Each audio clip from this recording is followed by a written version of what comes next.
வந்தாரு, ஜட்ஜை பார்த்தாரு, என்னை பார்த்தாரு.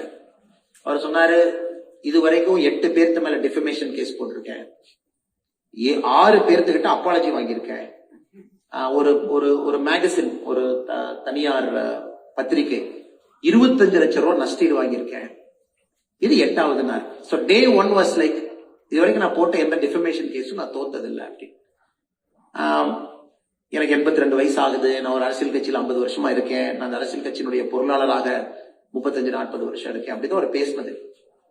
அது படிப்படியாக ஒரு ஹியரிங், 2 ஹியரிங், 3வது ஹியரிங், ஒரு காலகட்டத்தில் இல்ல நாமளே அவரை கிராஸ் பண்ணுவோம்னு அதை கிராஸ் எக்ஸாமினேஷனாக அதை கத்துக்கிட்டு அதெல்லாம் செஞ்சு, அதன் பிறகு அந்த மனிதரே கோர்ட்டுக்கு வந்து இந்த கேஸை நாங்க வாபஸ் வாங்குறோம் அப்படின்னு சொல்றாங்க. இதுல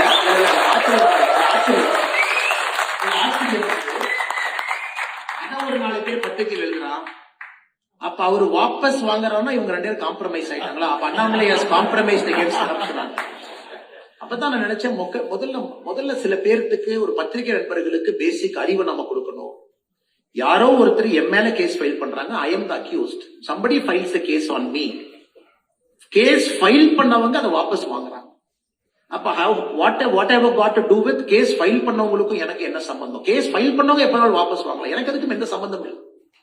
இந்த கேஸ் நடக்க கோர்ட்ல ஒரு ஏதோ ஒண்ணு சொல்றாரு, நான் அந்த கோர்ட்ல அங்கேயே சொல்றேன், என்னை பத்தி அவதூறு சொல்றாரு, நான் இங்கேயே கேஸ் ஃபைல் பண்ணுவேன் மறுபடியும். அதுக்கு அவர் சொல்றாரு, இல்ல கோர்ட்டுக்குள்ள பேசுற விஷயம் ப்ரொடெக்டட், கோர்ட்டுக்குள்ள நம்ம பேசுற விஷயம் வந்து protected, it's not a public place. நான் ஆர்கியூ பண்றேன், இல்ல 50 பேர் பார்த்துட்டு இருக்காங்க, எனக்கு அதெல்லாம் என் மனசு எனக்கு கஷ்டமாகுது, என்னை பத்தி தவறா சொல்றாரு, we have to file a case, சண்டை போட்டு அந்த கேஸை அக்செப்ட் ஆகும். அந்த ஜட்ஜு என் கம்ப்ளைண்ட்டை வாங்கிக்கிறாரு, கம்ப்ளைண்ட்டுக்கு நம்பர் ஆகல. அப்ப அந்த ஆப்போசிட் தரப்பினுடைய வழக்கறிஞர் சொல்றாரு, இல்ல சுப்ரீம் கோர்ட்டுடைய ஜட்ஜ்மெண்ட் இருக்கு, கிராஸ் எக்ஸாமினேஷன் அப்ப பேசக்கூடிய விஷயத்துக்கு நீங்க எஃப்ஐஆர் நீங்க போட முடியாது. You cannot file a defamation inside the court. பப்ளிக்ல பேசினா தான் அது நம்பர் ஆகாம ஒரு கம்ப்ளைண்டா இதே ஃபைல் இருக்கு. சோ இந்த மனிதன் கேஸ் போட்ட ஒரு மனிதன் போய் வாபஸ் வாங்குறாரு, நம்பர்டு ஃபைல், நம்பர் ஆகாத ஃபைல் அதுவும் இருக்கு. அதுக்கு 2 பேர் எழுதுறாங்க. அப்ப அண்ணாமலை கேஸ வாபஸ் வாங்கினாரா, அவரு கேஸ வாபஸ் வாங்கினாரா? த்ரில்லிங். அதனால this is the level of political discourse it has come. நான் ஒரு ட்வீட் போட்டேன், நான் சொன்னது எல்லாம் உண்மை, இன்னைக்கு உண்மை, நாளைக்கு உண்மை. இதுவரைக்கும் நான் யாரை பத்தி என்ன பேசணும் தொடர்ந்து அதை பேசுவேன், அதுல எந்த மாற்று கருத்தும் இல்லை, அதை சந்திச்சுக்கலாம். எதுக்காக இந்த பாயிண்ட் நான் சொல்றேன் அப்படின்னாங்க, நான் கரப்ஷனுக்காக personally I paid a price. சண்டை, சச்சரவு, கேஸ், லோட்டு லூசுக்கு ஏறுறது இறங்குறது, இந்த வேலைக்கெல்லாம் தமிழ்நாட்டுல கரப்ஷன் கட்டுக்குள்ள வருது அப்படிங்கிறதுங்க ஒரு நாகரிக குடிமகனாக வெரி வெரி ஹாப்பி. ஃபைனலி ஏதோ ஒரு இடத்துல யாரோ ஆரம்பிச்சிருக்கிறாங்க. அடுத்தது ஒரு பொலிட்டிக்கல் டிசிப்ளின். அதாவது எந்த ஒரு அரசு வந்தாலும் கூட ஒரு வருட காலம், நீங்களே புதுசா ஒரு கம்பெனிக்கு போறீங்க, you go to a new company, you take up a new role. We got to give you some time to settle in that role. Maybe 6 months, maybe 1 year. You understand, you do your best. அப்ப சுத்தி இருக்கவங்க எல்லாம் என்ன பண்ணணும்னா, how can I make you a better person தான் யோசிக்கணும். நீங்க software இன்ஜினியரா அமேசான்ல போய் உட்கார்றாரு, பிளிப்கார்ட்ல இருந்து வர்றாருனாங்க, சுத்தி இருக்கிறவங்க என்ன யோசிக்கணும், how can I equip him to perform better. அதனால இன்னைக்கு என்னுடைய திங்கிங் என்னன்னா, ஒரு வருட காலம் நாம சப்போர்ட் கொடுப்போம், எக்யூப் பண்ணுவோம், பெட்டரா பெர்ஃபார்ம் பண்ணணும், தடைக்கல்லை போட வேண்டாம் அப்படிங்கிறது 2வது நிலைப்பாடு. அதனால நம்ம எந்த விஷயத்தை சொன்னாலும் கூட அறிவுறுத்துகின்றோம், சொல்லுகின்றோம், இதை நீங்க பாருங்க, ஒயிட் பேப்பர் ரிலீஸ் பண்றோம், உங்க ஆள்கிட்ட பேசுங்க, டிஸ்கஸ் பண்ணுங்க, இப்படித்தான் நம்ம சொல்றோம். 3வது, இன்னைக்கு தமிழ்நாடு புறையோடி போயிடுச்சுங்க, புறையோடி போயிடுச்சு. நான் ஏற்கனவே சொன்னேன், இங்கிலாந்து பாலிடிக்ஸ் மாதிரி இவ்வளவு கேப் இருக்கு, வரவுக்கும் செலவுக்கும் சம்பந்தமே இல்லை. somebody is sitting in that governance. மாத்துறது அவ்வளவு ஈஸி கிடையாது. அதனால இன்னைக்கு வெரி ஹோப்ஃபுல் ஸ்டார்ட்.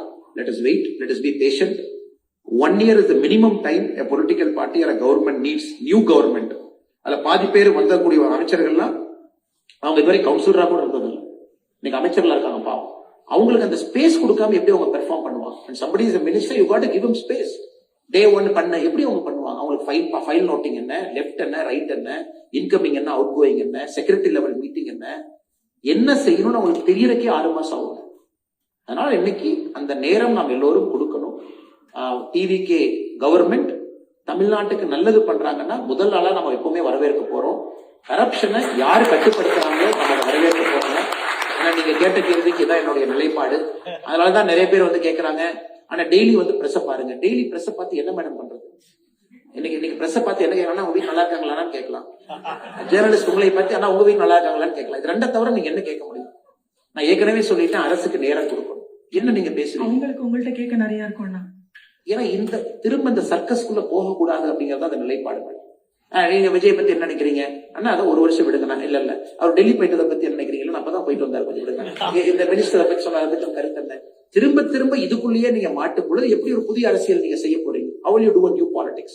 இதுல இருந்து வெளியே வர வேண்டும் என்று முயற்சி செய்கின்றோம். இதை செய்யணும்.